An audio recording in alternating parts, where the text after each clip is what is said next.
Hello students, जैसा math classes में आपका स्वागत है।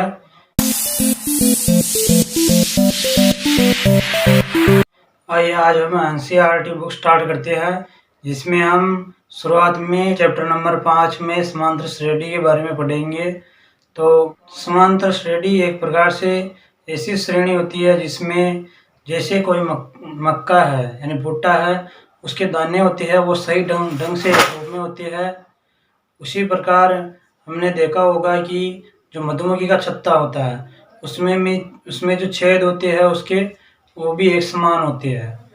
कई एग्जाम्पल दैनिक जीवन में देख रखे हैं, जैसे एक सीढ़ी है वो ऊपर से नीचे से ऊपर जाने पर सकड़ी होती जाती है। तो इस प्रकार ये सभी समांतर श्रेणी के सही ढंग से प्रस्तुत करना या असमांतर श्रेणी को संख्याओं में किस प्रकार से लिख सकते हैं वो देखते हैं। तो समांतर श्रेणी समांतर श्रेणी तो इसकी परिभाषा देखते हैं। एक ऐसी श्रेणी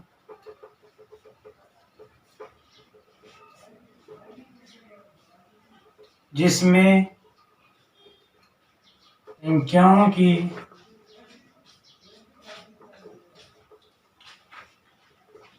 एक ऐसी सूची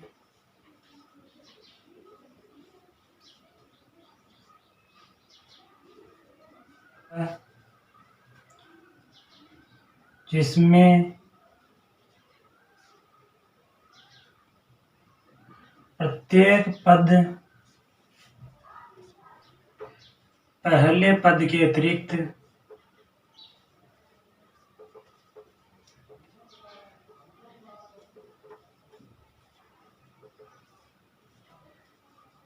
अपने पद में निश्चित संख्या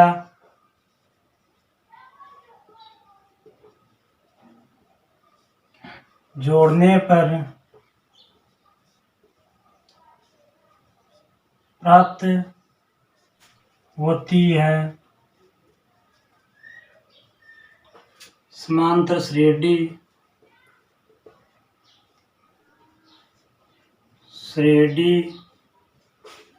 कहलाती है।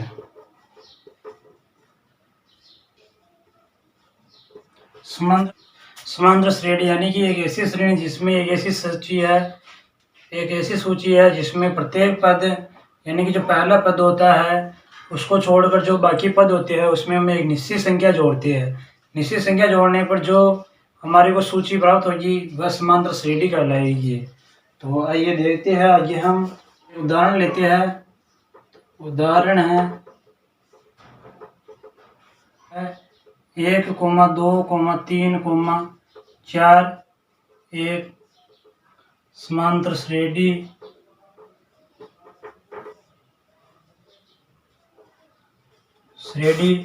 यानी इसका इंग्लिश में हम AIRT अर्थमेटिक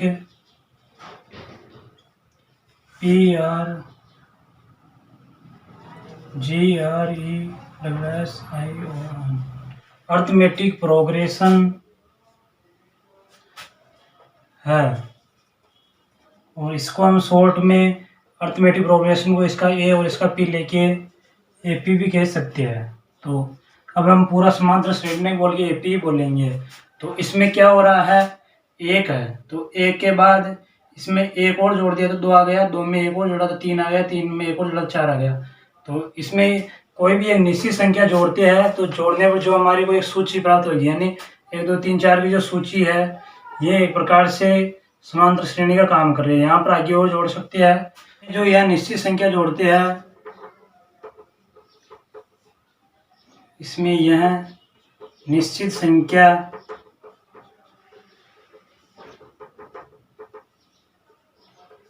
जो ये निश्चित संख्या हम जोड़ते हैं तो श्रेणी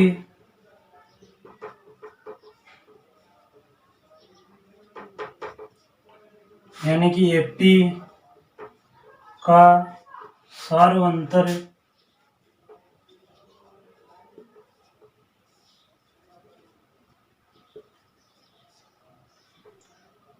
सी कॉमन डिफरेंस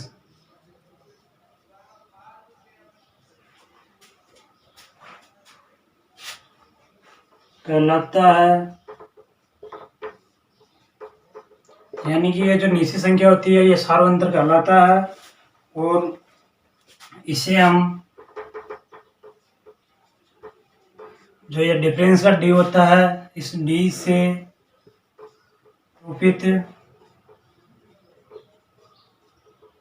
निरूपित या प्रदर्शित करते हैं। यानी कि हम इसको डी के सिंबल से प्रदर्शित करेंगे तो और यह डी जो ये डी होता है सार्वंतर डी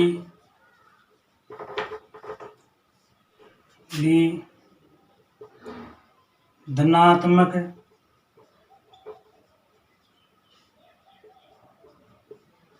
ऋणात्मक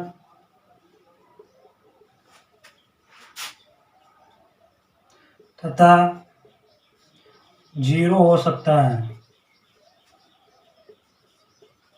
यानी कि जो ये डी हम जोड़ते हैं ये धनात्मक भी हो सकता है, ऋणात्मक भी हो सकता है, 0 भी हो सकता है। इसमें हमने एक एक जोड़ा तो ये धनात्मक हो गया। इसके अंदर माइनस की यदि कोई संख्या माइनस की जोड़ेंगे तो वो माइनस ऋणात्मक हो जाएगा। और यदि कोई भी श्रेणी जैसे एक की ले लेते हैं तो एक में कुछ नहीं जोड़ेंगे तो ये 0 होगा इसमें सार्वंतर। तो अब माना कि किसी एपी का पहला पद A1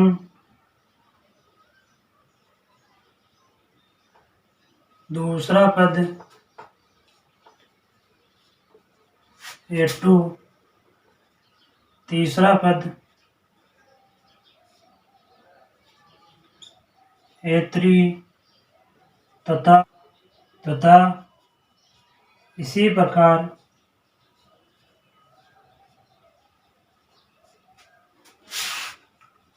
nवा पद an है तो AP बराबर होगी A1, A2, A3 an। और इसमें जो इसका जो सार्वंतर होगा वो होगा A2 माइनस A1। यानी कि सार्वंतर का फॉर्मूला होता है जो दूसरा पद है उसमें से पहले पद को माइनस करते हैं तो सार्वंतर आता है। A2 माइनस A1 बराबर इसी प्रकार A3 माइनस A2 बराबर an है। और इसका पहला पद होगा इसमें से n में से a कम करेंगे तो an माइनस 1 बराबर ये सभी पद सार्वंतर डी के बराबर होंगे। सार्वंतर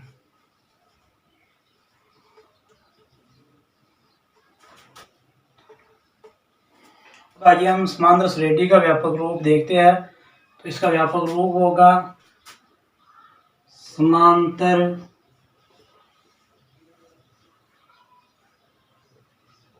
श्रेणी का व्यापक रूप। इसका व्यापक रूप होगा आगे जो हमने ये लिखा है ये वाला, इसी के अनुसार माना कि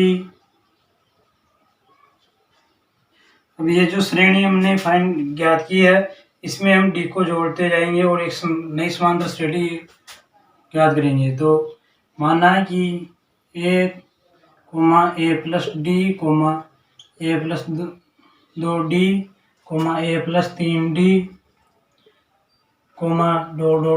ये अनंत तक चलेगी। तो ये समांतर श्रेणी है।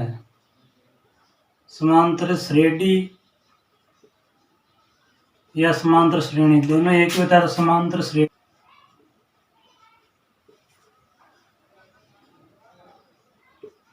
है जिसका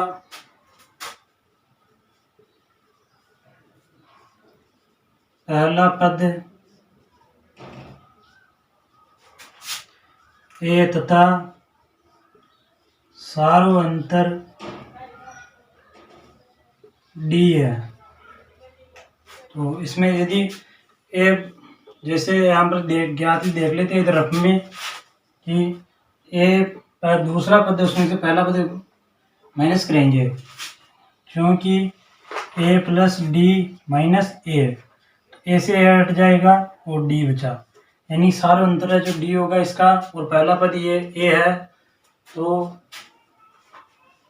ये जो श्रेणी है इस वाली श्रेणी को इसे ही समांतर श्रेणी यानी एपी का व्यापक रूप कहते हैं, यानी इसे समांतर श्रेणी का व्यापक रूप कहते हैं। तो यदि अगर आपको यदि कोई दिक्कत आ रही हो तो आप प्लीज़ कमेंट कीजिए, और पसंद आया हो तो शेयर कीजिए और चैनल को सब्सक्राइब कीजिए।